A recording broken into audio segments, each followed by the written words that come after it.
Hi guys, welcome back with me again in this channel. On today's tutorial, I'm going to show you how you can create a subscribe button overlay in InShot.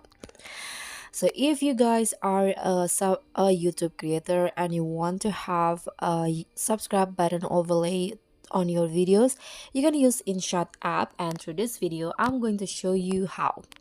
So let's watch this video until the end. So first, let's just open the InShot app and then tap on the video option to create a new project.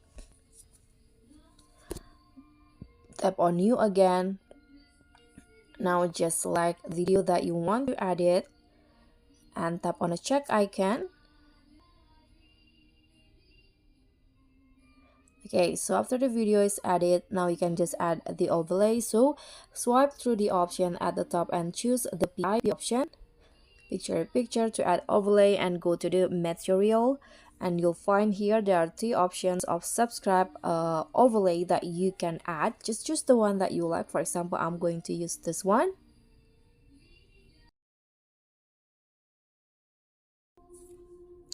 So it will be added to your videos like this. This is the subscribe button overlay, and you can see it have that green screen background around it. So if you want to get rid of that green screen, you can just find the cut out option in here at the top. Don't forget to select the green screen and then check in here. Now drag the color picker to the green screen only and adjust the strength and also the shadow.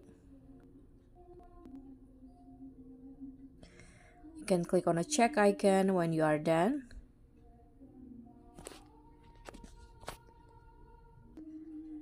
So this is the result. If you want to adjust the size and also the position, you can just click on the green screen again, the subscribe button again, and adjust the position and size to how you like it by zooming in and also drag it on the screen. So this is the final result for the subscribe button overlay on video using InShot. If you want to add more than one, you can just copy this. Let's find the duplicate or copy option. This one, copy, and drag it to the position that you like. Let's duplicate, not copy, but duplicate. Like this, so it will repeat or it will show up again the subscribe button. And that's all for me. Thank you so much for watching. I hope you enjoyed this video. So please give me a like, leave a comment, and also click on the thanks button below. Bye.